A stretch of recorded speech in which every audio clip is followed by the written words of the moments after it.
everyone. This is Zach with EM Weekly. I am joined by Jacob Saltzman. Jacob is going to tell us all about his experience at Burning Man.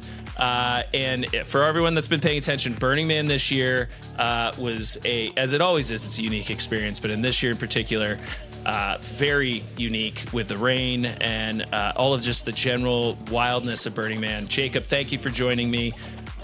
Jacob, so first off, we already recorded an episode and it went sideways. So we are starting fresh, anew. So he's got it all in his brain now, and we're going to go right into it. Jacob, thank you for joining me.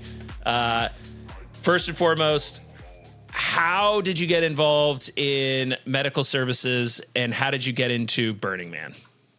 Well, thanks for having me. Great introduction. It's the second one I've done today. How I got into emergency services was a random event. It was really just one Facebook post. I'll say that. It was one good Facebook post in 2017. Somebody had sent to me. I wasn't really on Facebook that much, but somebody was like, knew I had interest in it, and it was for an ocean rescue position down on this like county in North Carolina. So I had already been a lifeguard a little bit, so I was like, oh, that's going to be. So anyway, I get down there, and my interview was with like 4 or 5 like fire chiefs from this county in North Carolina, and definitely coming in hard, some serious fire chiefs. They're super nice guys, but I quickly realized like this wasn't just like lifeguarding by the pool. And we had about 20 miles of area to cover, and we give or take 20 miles, and we went to like medical calls and ocean rescue calls. So I was like, oh, we're just gonna be busy with ocean rescue. And little did we you only know. went to like high level medical calls. Yeah. Just rolling up on calls really that I had no experience being in. And really no business probably being at that point. At all. I was, CPR, trained, and was good at ocean rescue, but that was it. And we were paired up sometimes with EMTs, and the ambulances would show up, but that time frame when we were just there was challenging, and kind of pushed me to learn more and get more into EMS, and ended up really liking it, but didn't like the element of not knowing. And a lot of it is just how you engage with people, right, in those settings, and talk to people, the softer skills beyond the clinical skills. So yeah, that's how I got into it. We'll be right back after this quick break for ads. The L3 Harris Extreme 400p radio solves problems and is specifically designed for emergency services. How do we know? We field tested it with medical, urban search and rescue, and collapsed and confined structures. This radio is amazingly tough. Check out the L3 Harris Extreme 400p radio at l3harris.com right now. How do you spell Doberman Emergency Management? EOP, OEP, HVA, HMP, Thyra, TTX, Drone, PDA. Whenever you need an expert, Doberman Emergency Management field experts are there for support. Contact an expert at DobermanEMG.com today. You ran with UVM Rescue, which I think still pats itself on the back as being the only fully student-run rescue. You ran a hospital transportation system, the biggest in the state of Vermont. You interned under potentially one of the best emergency managers that's ever existed. This guy, definitely the best.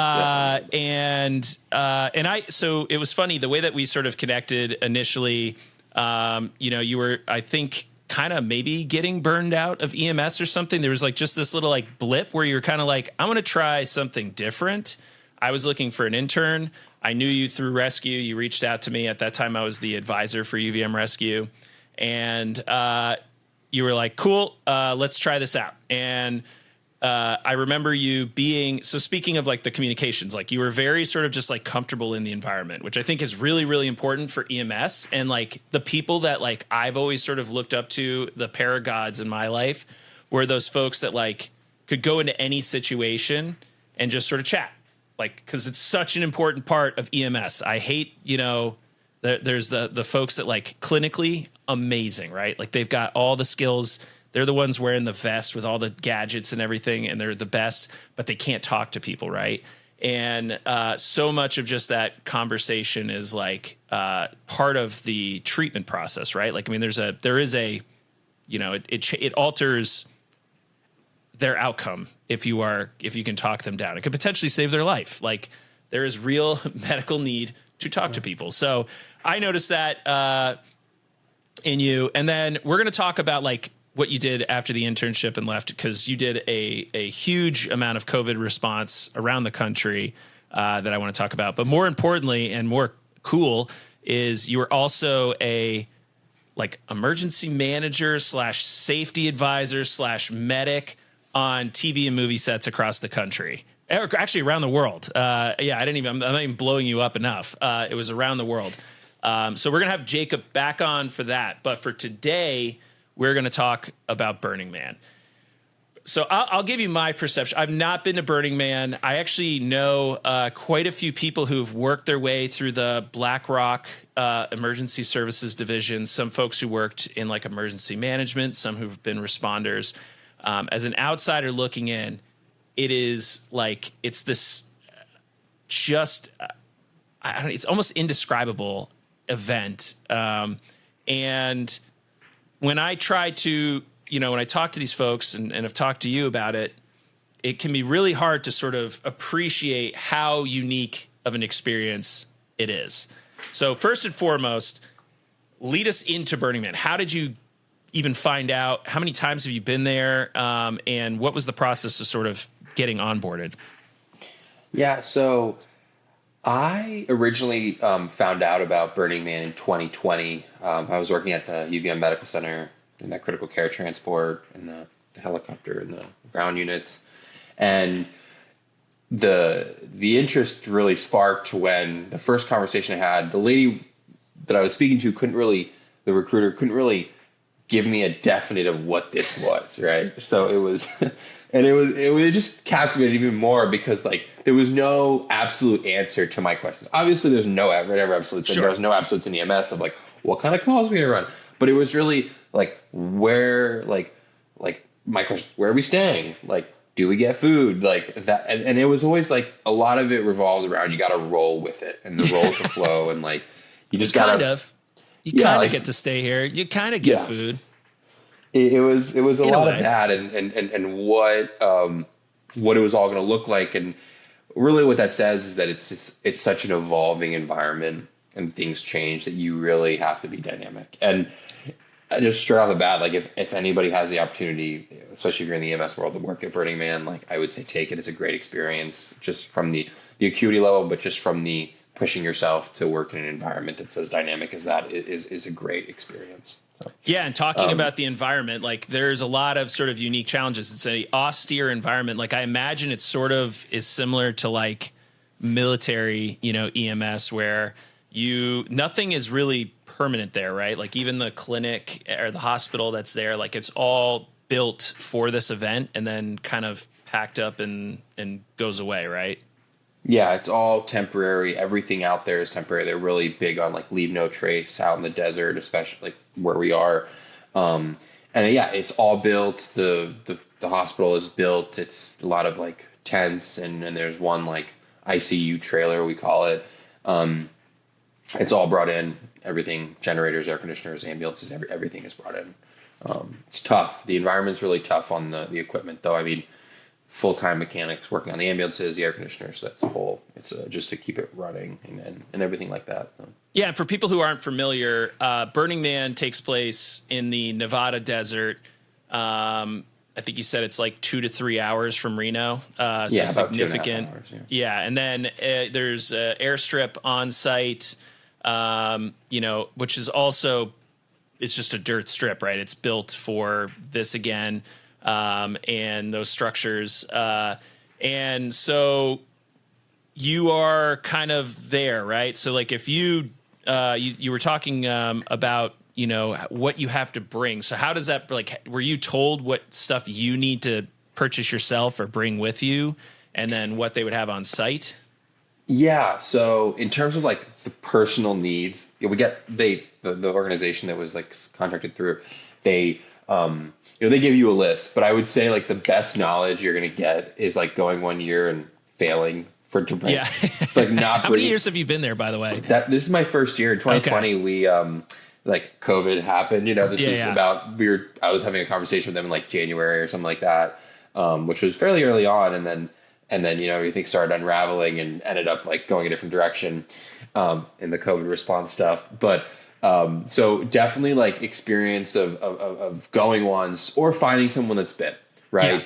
That's the key. And really what it is like, I mean, obviously working every day, we're pretty much wearing the same thing every day, but just bringing like changes of clothes, like especially like expecting the stuff that you're going to bring is going to just get destroyed. Like pretty much all my stuff got completely destroyed. The dust is everywhere. Like you can't really, everything is covered in dust. What about temperatures, like kind of the typical weather for the area? So it typically does not rain as much as it did this year. It rained twice, one before the event and then the famous one now. Yeah, the famous one. Temperatures during the day are hot. I mean, it's in the 90s, hundreds. But at night it cools down. And the key there is shade, really. Like if you find shade during the day, like that's like it can drastic change in temperature. But it's really hot. It's a hot environment to work in. Like the sun is beating down. Like respiratory is a big factor just because dust storms, everybody riding around bikes, the wind picks up, all that dust it blows up and very easily can get into whiteout. I mean, just driving around, even going to calls, like you can't see like a foot in front of you because it's so, oh, wow. Yeah, you just stop really. If it gets that bad, you just stop. Bear in mind, like the response max speed for response is 10 miles an hour. So you're not going faster than 10 miles an hour at any time. 5 is the standard. 10 is if you're like going to a call. Yeah. How big is the city-ish? I don't have the exact like specs of it, but like the exact like I'm sure it's somewhere. But like to give you an idea, to like let's say driving from one side to the other, probably it would take us probably like half an hour at the speed. Oh wow! We were going. Okay. Yeah, at the speeds we're going, it could take you a little while to get there. But it's all based on the radial, right? So you have the man at the center, and then you have different radials. So the dispatcher will give you like a radial and then a street name, and the street names change every year. And then once you understand kind of how they give you a location, it's fairly easy. But it can take you a little while. So they track us, and they just send the closest unit. So and how, like, what other sort of like preparations? Like, did you have to like learn the map before you got? I mean, because it changes every year, right? There's new installations, and it's pretty dynamic too. Like stuff changes, like stuff goes up, it comes down. So like, was there a lot of like prep needed for you before you arrived just to be like familiar, or is it really like on the job training for the most part? There is an app that is made by these guys out in San Francisco called Of course iBurn. there's an app, yeah. It's I've called heard of this actually, yeah. And iBurn's cool, but also like Google has Black Rock City on their thing. And iBurn, what's cool is that they put in a lot of data into it. They put a lot of data into it, which can kind of give you locations. But for me, like I work best by like going and seeing once, right? Yeah. So, and a lot of it is relative. And Burning Man especially is like, there's a lot of terms that people use that until you've been there, you've seen it, you understand it, you will not know, right? Yeah. It's a lot of just familial terms. People don't use their real names too, right? They use playa names. And you can often have people that give you playa names only, no name, right? Even patients. So a lot of it is familial language. So like the training, I would say, is really looking at iBurn, and then like hopefully when we start up, we try to get paired up with somebody that's been there before, and then you just kind of drive around. My key was like, let's go drive around. Like at first, when they first started building it, when we showed up, we only had one ambulance, especially during the build up, we only had one unit. And so what really that meant is we could drive around anywhere we wanted to go and just kind of see things, find out where things were and the names of things. And that's really what's crucial. It's your ability to kind of like scope out your environment and understand it. And I think that's like if you have that skill, that's what you should do. Yeah, that's awesome. And then I guess, so like, what is that sort of structure? So you fall under, so Black Rock City is like essentially the government, entity, I guess, if you want to call it that, for Burning Man. And then you belong to the Emergency Services Division, or ESD. And then what other agencies, like, how do you interact with other agencies? Like, who is there as far as like the response? Because I know there's a lot of volunteers and stuff. So ESD is a pretty big division of Black Rock City, or of the Burning Man Project. And underneath that, you'll have, ESD, you'll have there's like the volunteer, there's the volunteer emergency response side, and we fall under that like division of ESD. So, and the way that works is that you have initially, from what I understand, when Burning Man started, it was all like a volunteer based emergency response, and as it grew, it became into more of it required a higher level of care.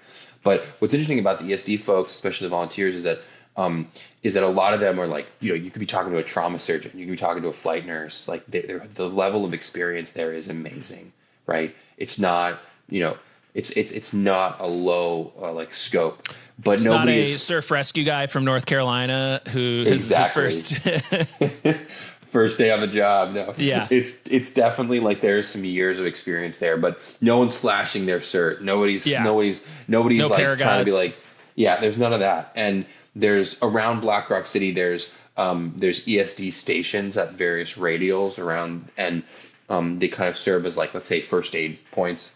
And we would be sometimes stationed there and just talking to some of these people that were working there or volunteering there, like really just picking their brains about the whole situation. And then a lot of them like just enjoy being there. And it's a way for them to get into Burning Man. You do like get free entry after the first year, I believe.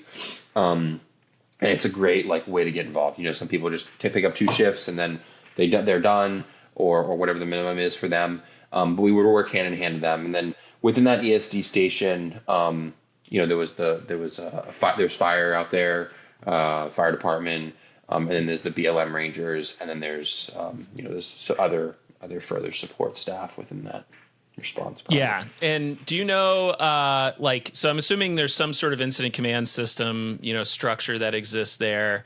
How are there a lot of sort of like outside agencies? Like I would imagine, just based on sort of the concept of Burning Man, they probably don't want like federal agencies there or a ton of law enforcement, but like you have to have some of that stuff there for like the purposes of coordination and sort of like management, right?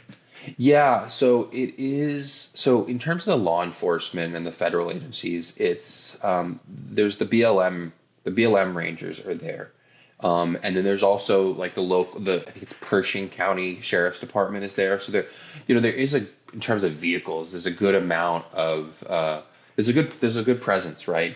But I would stress like the interaction maybe that you would see on like see an EMS between law enforcement and EMS crews on like a 911 call, let's say, in an urban response system is quite different, because like here, there's less involvement. Let's say that, like, we go to a medical call, they're standing way back. Like there's a real, like, if someone's having like a bad trip, like let's say they're not really, I've been in situations where it's a lot of, it's like, well, let's arrest them. That's it. Right. That's not happening here really. I mean, again, their discretion, their situation with all that. But, I've had situations where, officers are hopping in the ambulances and getting involved.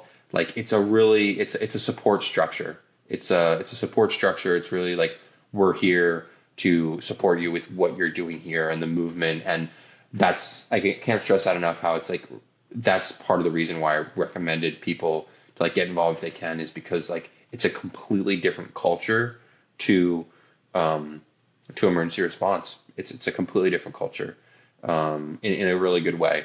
There's so many more there's a lot more resources for people. Again, I use the bad trip as an example, right?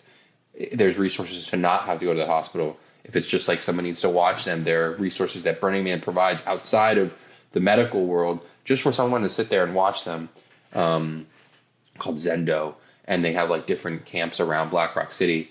Again, like a big supportive role. And a lot of it is just talking to people and engaging with them. And how has that changed your view of like, you have time in 911 system response and interhospital transports and other sort of environments where you're doing medical response. Did this impact you in a way that like you're going to bring stuff back to that, or that you wish we had built into our EMS, system in the US?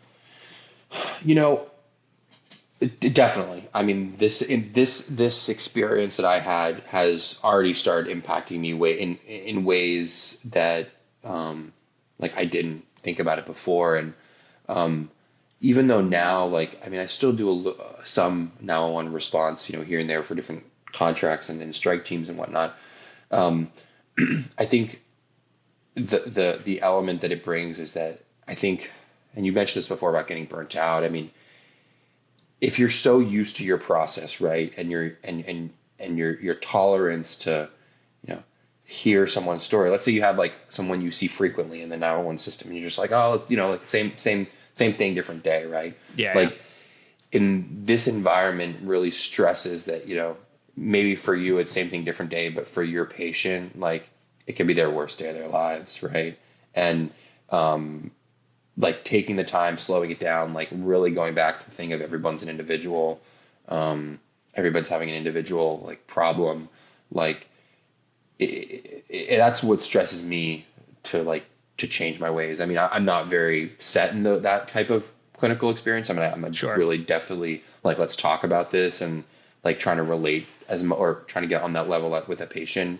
But it definitely like stresses and pushes against the norms, let's say, of standardized run-of-the-mill 911. And I mean, it's hard because it takes more time. You're going to run less calls. You're going to talk to more people. There's less roughness. There's less like, let's go, that kind of thing, if that makes sense. Sure. Yeah. And I guess what kind of calls, are you experiencing while you're there? And then how does that process work? So you get notified of an emergency. How do they sort of progress through the system? And then like, if they need to get to that, definitive care offsite, how does that happen? Yeah. So, starting from the top, like communications aspect of it, there's very limited self-service at Burning Man. There are FirstNet towers. So if you have FirstNet, you will have phone service. I mean, FirstNet, please sponsor me. Thank you. Bye. There you go. 5G, they have towers on the mountains, like surrounded, because it's almost like the Salt Lake, the bed, the lake bed, dried up lake bed is in a valley almost, let's say that. Yeah. And so the roads kind of go around it. So it was, if you had that, you had good coverage. A lot of it works via radio, a lot of like the different departments, because there's a lot of volunteers, and the majority of the volunteers have one or even two radios. There's thousands of Mototurbo radios out there.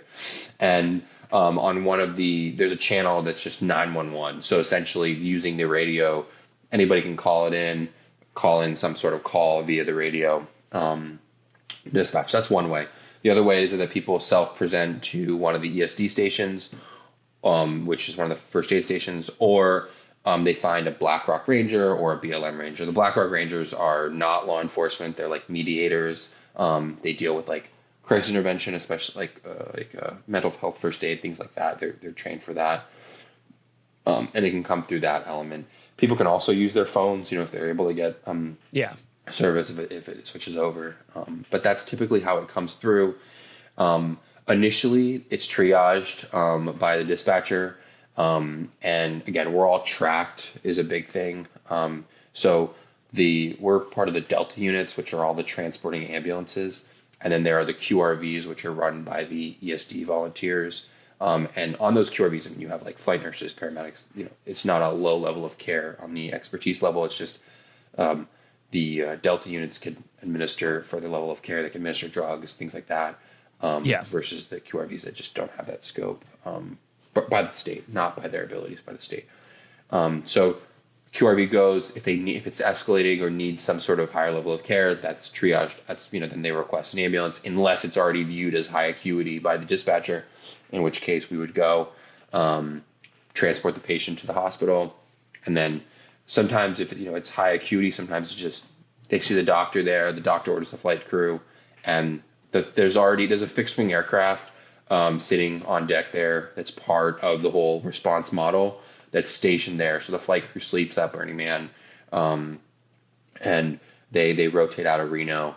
But so the process of like, if somebody comes in, they present, they need to be flown. There's not really a delay for, a flight needs to be requested, weather, all that stuff. It's already there. And they can fly during the day, and then they can fly at night. It closes at night, but that aircraft can take off at night. And what are the, I guess the call volume? Like, is it pretty busy? And what types of calls are you dealing with? It is pretty busy. We scale up as the event goes on of how many ambulances we have. I believe it maxes out at like 7 ambulances. So when there's less, obviously we have more calls, but it is fairly busy. The types of calls range from, just because we're there doesn't stop the usual stuff, right? So, right. It's common medical issues that people have. Strokes, STEMIs, things like that happen. I would say the unique the calls that are more unique, especially in my experience, are like the psychedelics and the drug interaction, things that psychedelics. You went to UVM, all right. You definitely saw some of that stuff. Definitely saw some of it, but there were things that I had not seen, and it was more of like, how does this present? How do we treat it, right? Yeah. And that was an interesting challenge for me. And like progressing and where's it going, and even the point where there was not to us but to the supervisors, there was just like short seminars of how these drugs present by some of the doctors, just so that we can interact with it. Yeah, it really definitely an educational sphere is present there with some of the attendings, and there's a resident program as well. So just given the type of calls, the acuity that comes in, it's a big learning experience, and I think it really should be. So some lessons learned coming out of it, like stuff that you're going to take away. Actually, no, before we get to that, there was some significant rain events that occurred this year. The tail end of it was really significant, and there was a lot of people sort of stranded there. What did that sort of like impact your response? Like, how did you guys sort of deal with that? Zach, I'm just going to back up. It might be interesting for folks to kind of research themselves, but one of the psychedelics that we ran into was this Nepalese honey. And yes, I've heard of this. You've heard, and I had not heard of this, but I just will put it out there because there's a Vice documentary about these people, like a short web. I think that maybe is where I heard about it. Yeah. It's pretty interesting, and just that was something that kind of heard through interactions with people talking to, and then also some people presented with that. So, and how that interacted with everything. So, it's definitely interesting to read up on it. It's definitely like an in-depth conversation. So I would say refer to the literature, because I'm not well versed on it enough beyond how I saw it for half an hour, 45 minutes. Mad honey. But yeah, exactly, mad honey. Yeah. And the synthetic version of it. So anyway, what was your other question? Oh yeah. So we're gonna we'll come back to sort of like I think some of the stuff you took away from this, but just to sort of reiterate some of the stuff you said earlier, but also like the really practical stuff. But there was also a significant weather event that occurred at the tail end of this that is like pretty. So again, you're in a desert, you're in Nevada. Rain is not uncommon, I guess, but not very common, certainly to the scale. So with this, there was a lot of mud and people started getting stranded. And I'm wondering sort of like, what was the impact of that on your response, and how did you guys deal with that? Yeah. So when the rain started, it was, I can't remember which day it was exactly, but the rain, it started slowly, and I was on a night shift that night, and about 6, 7 o'clock, it started becoming very apparent that none of the ambulances were going to move. I mean, we had, the 2-wheel drive ambulances, they're not going anywhere. Are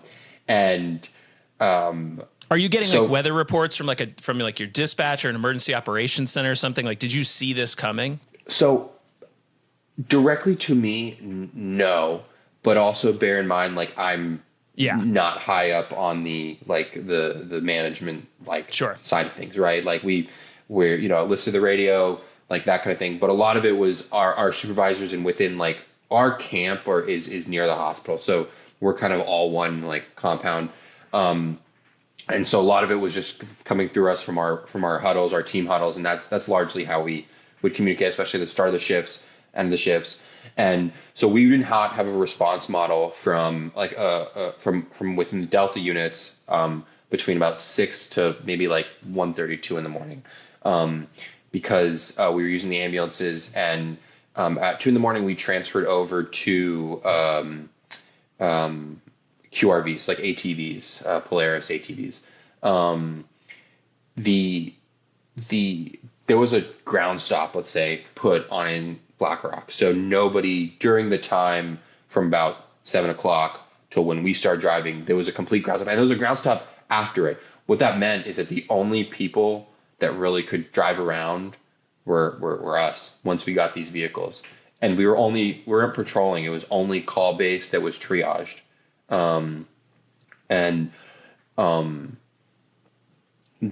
So really us and the BLM Rangers were able to get around, but because more people drive, worse it gets. That's really what happens. Like you might not, and that's largely the problem with this is people, like if they try to leave, like it just makes it worse, right? Like just digging up all that mud, even people walking around makes it worse, right? Like you can't stop people from walking around, but that's really what makes it bad. And so once the dawn broke is kind of when, in my feeling, I was a little bit like I wasn't necessarily worried. Like I was in it for my person, you know what I mean? Like I've been in environments, like it's not really like people, there's the major news outlet representation of it, but like what's the actual sentiment on the ground? Like I wasn't necessarily worried. Like I personally was in a good environment, right? Like had a place to sleep. Yeah. Like had food, had water, living life. Yeah. Yeah. We're doing this thing. Right. But I could, when we would go to calls, like you could, first of all, like there was no other vehicles out. We were the only vehicle out. And you could just see on people's faces that they were a little bit, at the start, they were a little bit like unsure. Yeah. It's like, and especially when you see different. like, it's different. And it didn't last very long. I'll say that, like these people, the sentiment, right. That I personally saw, right. Because it went from this like really, really, really stimulating like event, project to like this rain event where people, like there's this person that came up to us when we were responding to another call. They weren't affiliated with our call. They were like, hey, like I got to get home because my dog sitter is going to like not be there if I don't leave now. Like, what am I supposed to do? And again, it's not in my purview. Like I'm not, Yeah. But and the point of saying that story is that like, when like for these people, like that was very important to them, right? Like that was like you could just see the distress, like on their face, and I think, and I probably had like a handful of those interactions with people, and I think that was the most like that was stark, that was pretty like surreal just to see that, like to see that change. But then it kind of like people started like in the culture of Burning Man, it's like people started like getting okay with it pretty quickly. Like this is our situation. Like we're here. Like people were still out, like socializing, partying, doing their thing. Like like the persistence of maintaining this common goal. And as people woke up, there was more communications. There's an FM radio station out there that really is made for like pushing out information because people, don't really communicate with cell phones. Like they have a Twitter account or X, to communicate. So the communication flow was great, really from the organization. Was really good. And like they brought in more cell towers. As the days progressed, they would, it just adapted, really. It adapted. And, there were people that were leaving, just getting out at night. If they had 4-wheel drive. Some of the people got out like after a couple days. Yeah, so that's I guess the best way to put it. I mean, it's you're downplaying it to a degree. There was essentially 70,000 people stranded in a desert where, for a period of time, it wasn't clear how people were going to get out. And as responders, you know, the ambulances aren't really moving. I'm sure, like, you know, it's one of those things like when you're in a city, right? Like you see ambulances going around and stuff. If all of a sudden you stop seeing that, you'd probably be like, whoa, something is really, really Something's different going here. on. Yeah. Yeah. I mean, obviously, again, probably like the mindset of Burning Man helped a lot of these people sort of through this, because it is an austere environment anyways. And people in many cases are just inherently winging it at the event. But it could have been fairly significant. And there was at least one person that died during this period. You know, so I mean, it was a big deal. I think I guess I'm curious because like I'm looking at it from the outside and I'm like I was like, wow, this could really suck. Like if you know, like I mean, what do you do? Like if this goes on, if this is persistent, what happens? So definitely don't want to downplay it. But it you know, on a larger scope. Like, yes, like there were a lot of people stuck in this environment where problems were becoming apparent that were they thought about by somebody that was in the, you know, maybe not. I would assume so, but I don't know because I was not involved in that. But problems became more and more apparent to me. First of all, the sanitation was becoming an issue, right? Yeah. That became an issue and was slowly being rectified. I think that's one of the biggest issues. It started to set in again when I said that story about the people kind of like their faces, and there was more and more people at the hospital. Like there were a lot of beds taken up, like a lot of, and you know, just when we brought somebody in or we were taking shifts in there, like there was a lot of people there, and a lot of it was triage. And although we were getting around the city, the only real people that could get somebody off the city, off the playa, was the BLM Rangers, because they had the nice like BRP, huge 4-wheel drive vehicles. Yeah, they had stuff, and that was really. I mean, they I know when COVID started, you remember the blue, yellow hazmat suits, like that's what they were kind of wearing, driving around these windshieldless BRPs, but that was one of the things that we ended up like the only air asset that could come in was land on the road, and but the only way to get there was with the BLM guys, and so they'd transport patients in the back of their QRVs. But what that meant is that there was a significant amount of triage.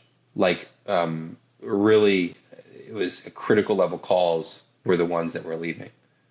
Like and just sometimes even going to calls and having to say to them like we're leaving them here. It was like on the air medical direction saying, you know, just leave them there, which was I hadn't been involved in a triage model since COVID started, when that was the first thing. So that was a little intense for me. Just and when you tell somebody we're going to leave you here, like they don't like hearing that. You know, no, of course not. They don't like hearing that, and that's right. Everyone's emergency is, you know, we're all the main character in our lives, and when we're like expecting a level of care, and again, like not to sort of, you know, disparage anyone who goes here, but there's a lot of people who are also very wealthy that go to this thing who have a very high expectation. This is like where they kind of like let their hair down and can like be in the environment, but when all of a sudden like the illusion of austerity becomes the reality of austerity. Yeah.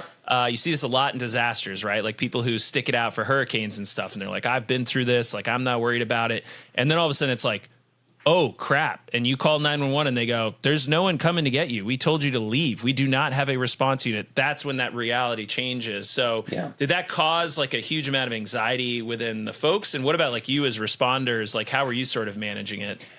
You know, I think the thing to bear in mind is that I don't know if that sentiment on a like when one person believes something, right, and then multiple people start believing it, like it compounds and it creates like, let's say a mob, right? Like figuratively, right? Like that didn't happen in this moment because there was such a big support structure of volunteers. Like the ESG stations were open, like people could, like, it wasn't like at first, yes, there was like very few people, like there was no, like there was very few people out, like people were hunkering down, but even the participants were hunkering down, right? Like, but once people started coming out and like kind of, coming out and seeing the world, that sentiment didn't evolve too much. Now, on my level, like I found that it did because I just saw people that we were going to leave, right? Yeah. And we were just going to say, you gotta wait here, like you gotta wait here, like that's the deal. And it was like going back to the dog people, like it's like they walk out of a really nice trailer and there's a huge generator, and there's showers and there's food and, like, it's like the idea of like radical self-reliance, like where are we basing it off of, right? Like the same thing with the hurricanes, like is somebody coming, is somebody not coming? Like there are people showing up, like the emergency response didn't stop by any means. Sure. There are people showing up, but it's like when you realize that even at the top level of the medical food chain, like the helicopter can't land. Like there was a moment the helicopter can't land, like the weather's bad. Like that just shows like it's not just you, right? Like, and I guess it's hard to put myself in the shoes of these participants because I don't know if they necessarily saw that. But it's surreal. Like it's surreal. Like it's the reality of like emergency response. Like we're not paragods. Like we can't push the bounds of what the resources are available. Like it doesn't work like that. Yeah. So. And it's an interesting sort of microcosm. Like I thinking about it, there's some lessons learned there for any EMS agency, right? Like, or first response agency. Like there's going to be times like, I mean, even Vermont had a bunch of flooding recently. And, communities were cut off for periods of times and the water was too high to get transport vehicles and stuff. And, hopefully water rescue resources get to you possibly. But like, any community in the country essentially could find itself in a situation where no help is coming. So getting to sort of like learn from you all who were there and how that process worked, I think is actually like pretty important. And so like maybe as we wrap this up, like talk about like what is it that you got out of this that like you're, going to take with you in your career? And then maybe what did you get out of this as like just a personal, person attending, Burning Man, even in your role? Definitely the idea that like one thing we didn't talk about is like the barter economy out of Burning Man. Like once you get there, people pay to get in. Once you get there, like the interactions that you have with people are we call it a barter economy, but largely people just give things away, right? Yeah. And that is something that I have not been a part of, but was really telling because even when things got bad, like people were giving, like it wasn't like, oh, this is my stuff and right. This is my, they could have hoarded it at that point. And exactly. Like this was like, that is something else that I think really impacted the whole response to it is that people were generous. They were giving like, there's a term like the playa will provide. People say that. And it's largely because like, if you're in a bind, like people, like you can find resources within this community. Right. It's basically social capital, which is actually like the best measurement for outcome of a disaster. It's really like if you want to see how resilient a community is, you see about the level of trust and openness to like sharing resources and skill sets and stuff. It's a huge marker for resiliency. It's so true, and I think that's really what showed itself here. That's really what showed itself here on so many levels, and the organization pushes for that, and there's a safety net beyond that, but the organization really does push on that. So that's one of the things I think I really learned.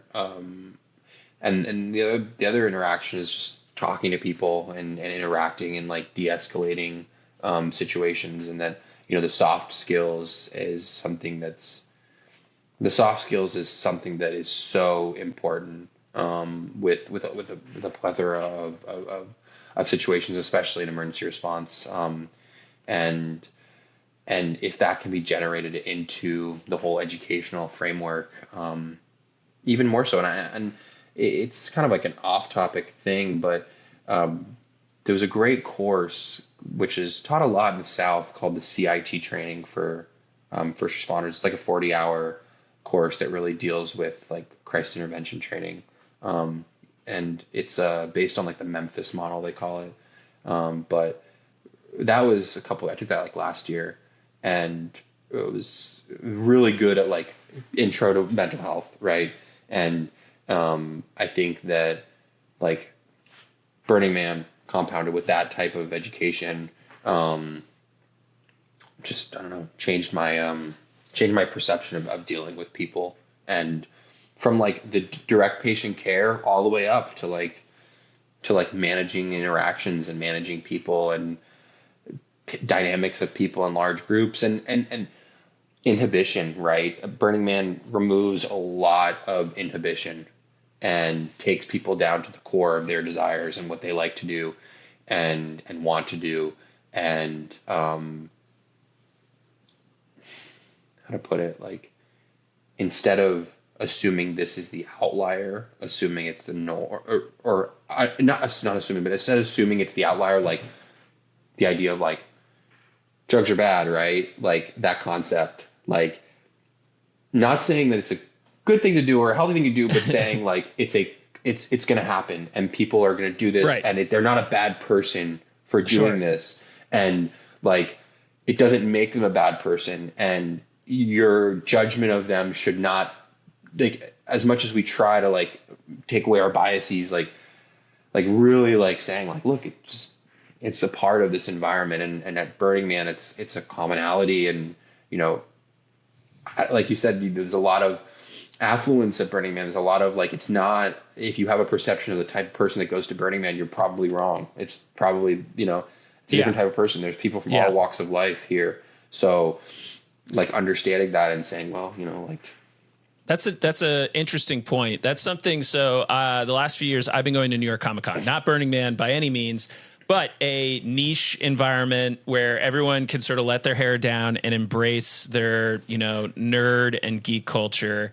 Mm-hmm. And one of the things that I've gotten out of that is the fact that like all of a sudden there's this environment where people can be themselves and be comfortable with themselves, and like people aren't judging them the way that they do. And every time I go, as I'm leaving, I'm like, man, it sucks. I'm going to have to wait a year to experience this again because, all your insecurities come flooding back the minute you step outside of this, like safe space for, you and your fellow geeks. And I'm sure it's the exact same thing there. And yeah, maybe we all need to sort of like try to embrace the playa, nationally, internationally, give as much as we can.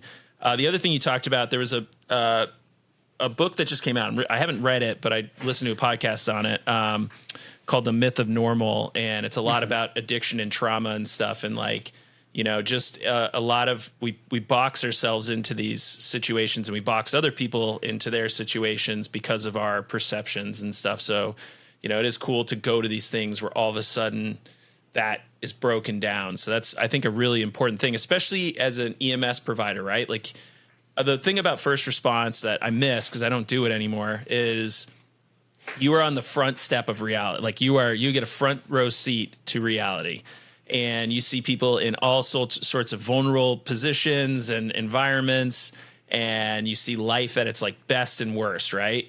And if you're not careful, you can start to project onto these folks, drug addicts, lazy people, blah, blah, blah. Like you can get beaten down and start to believe the negative stories about them. But of course, when you are sitting there talking to them, you're like, oh, like you had a extremely traumatic life. You're just trying to literally get through your day to day. And this is the way that you know how. And who am I to judge that? Because I'm from an entirely different experience. And there's probably situations that I'm in where I wish people would just be like, leave him alone. Like he's just getting through it, right? Like, try to help out in the best way you can. So I think that's a good message to sort of end on. We will definitely have you back because we're going to talk about the film, the totally different world, equally fascinating and interesting, of managing emergencies on film and TV sets. Spoiler alert, there's some discussion about a drunk Greek ship captain. There's hanging out of helicopters and all this stuff that Jacob had to make up on the fly as a person put into a position where, I don't know, half the time I don't think you knew what you were hired to do and you just had to do it. So pretty exciting stuff. More to come. Yeah, I'm really excited about that. Thank you so much, Jacob. I really appreciate your time. Yeah, thanks for having me. And doing round 2 because this is our second recording of this. So, like, subscribe, comment, do all that fun stuff, and share this because I think there's some good lessons out of this. And are you going to go back? Are you going to go back to Burning Man? Oh, for sure. Every year if I can. Oh yeah, you're a lifer now? Yeah. Definitely. Just great experience. Great meeting people and the friendships, and yeah, it's great. Awesome. Well, thank you, Jacob. Thank you.